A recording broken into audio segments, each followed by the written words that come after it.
Well, hello everyone. I am about to pack up my keyboard and all my computer and other audio equipment I use and head to a rehearsal. And in doing that, in preparing for the rehearsal, actually, I'm going to take a deep breath and go back a little and say hello. And I hope you're having a great day. It might sound kind of cliche to say that, but I'm a full-time musician, and sometimes juggling the hats that I wear to prepare for the different things I'm involved in can be kind of overwhelming and lots of details to take care of. So I'm taking a deep breath for myself and maybe encouraging you to do the same. If you're a busy musician, if you're a busy professional doing whatever you do, maybe the time we spend together here can be kind of a exhale moment, and I can show you some things that might help you in what you're doing. It's really helped me. So I'm headed to a rehearsal tonight for a night of worship. Today's Wednesday, and the night of worship is this coming Friday. And in the set list, there's a lot of songs I've known for years, and there's some newer ones that I've been studying to be ready. Now, to get ready, I have chord charts that I use, but I don't have paper charts. You might be one of those musicians who still has binders, and there's nothing wrong with having printed copies of everything you play. But I've discovered that after the years of doing what I do and discovering various digital tools that are available to us, that I definitely don't want to carry a binder anymore. In fact, I can't remember the last time I printed a chord chart because I do PDFs now and send it right to the software I want to show you. And without further ado, there's my fanfare. I want to talk to you about ForScore. There's lots of apps out there for organizing chord charts, and ForScore has become my absolute favorite. And I'll show you a couple of the reasons. Basically, in this excuse me, in this worship world that I am involved in, there's a lot of really popular songs, and as those songs get popular, this song that I'm looking at here on the screen, for example, is from 2008, copyright. And it's a song called Desert Song, amazing song. And always been one of my favorites, excuse me, for having crud, whatever. And there's a new arrangement of it. Excuse me. Wow. There, maybe. So this new arrangement has a particular hook that sounds like this. Basically, it's a guitar line and a keyboard doubles it for the intro. So 3, 4.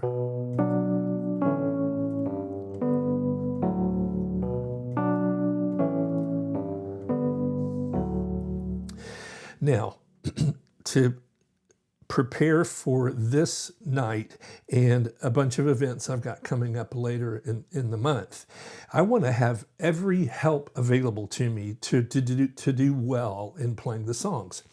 Now, in this case, I would certainly remember this keyboard figure this evening for rehearsal and Friday when we do the event. But in 2 years, if we come back and I do this song again, same arrangement, I'd sure rather have a little more help than just this chord chart. So what I want to show you is one of the beauties of ForScore, the app, is that it lets you bring images into a PDF, into a document that you've got in your library already. So what I do is use this app that I've taught about in other videos. It's called GoodNotes. GoodNotes is a note-taking app, clever name, right? GoodNotes.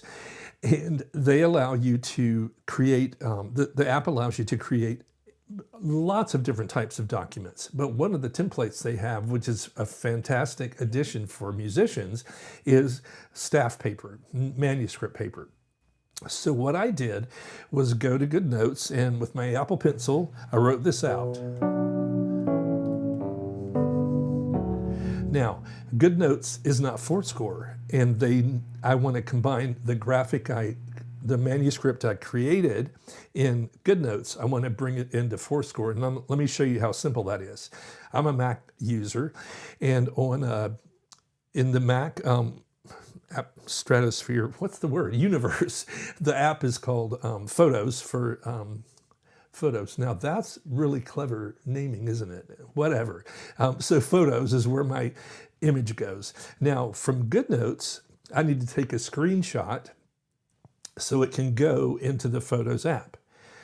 Once I've created that screenshot, I go into the Photos app and edit it so that all I have is not, I don't need the full page of manuscript paper that was provided. I just need that little area that was showing me the music notation for this particular hook.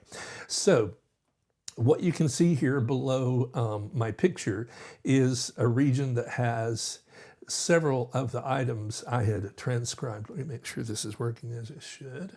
Yes. Okay.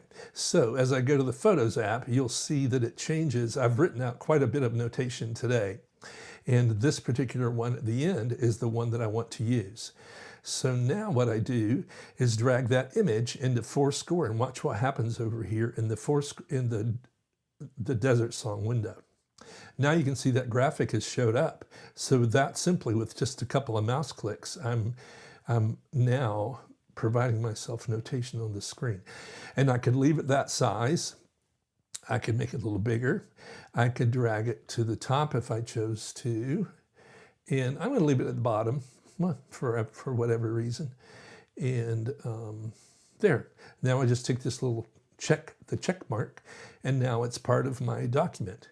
And from now on, when I open this arrangement of Desert Song, that notation will be there. Amazing. And that is all I wanted to show you today. And I wanted to encourage you, if you're a gigging musician, which is one of the ways we might describe ourselves, you might have chord charts from several different genres. You might have a rock book, a pop book, a jazz book, a worship book like I've got for all the work I do in churches. But it's an incredible thing to be confident as you leave to the gig or get on the airplane for the event, to know that every chart or piece of sheet music or chamber music you're playing is with you if you've got your device that I use an iPad, the 12.9-inch size. But it's a real peace of mind bringer, if that's a source of peace of mind, if you know that you've got the items you need with you. So in closing, I want to just give you some QR codes. You can learn about ForScore on the right there, and the QR code on the left will let you learn about GoodNotes. I've also given my email address here on the screen. And before I say more, I'm going to say if anyone's watching live, besides after this is recorded, I'd love for you to say hi in the comments, and I will post it on the screen because I can do that, and it's fun to be able to do that. So my email address is here because I am serious when I say if you've been fumbling with your binder full of chord charts or sheet music or classical piano pieces you play, I'd love to show you in a one-on-one time the way you can use ForScore to revolutionize what you do with your material.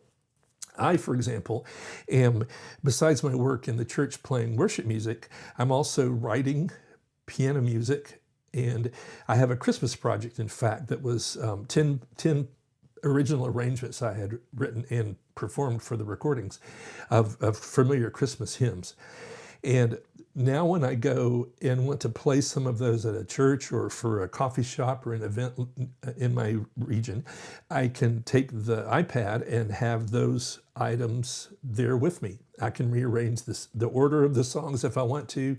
I can create bookmarks that help me jump to a certain spot. It's absolutely remarkable what ForScore provides for us. And it's so clear that it was designed by a musician, because there's so many influences of things that make sense for us as musicians to use.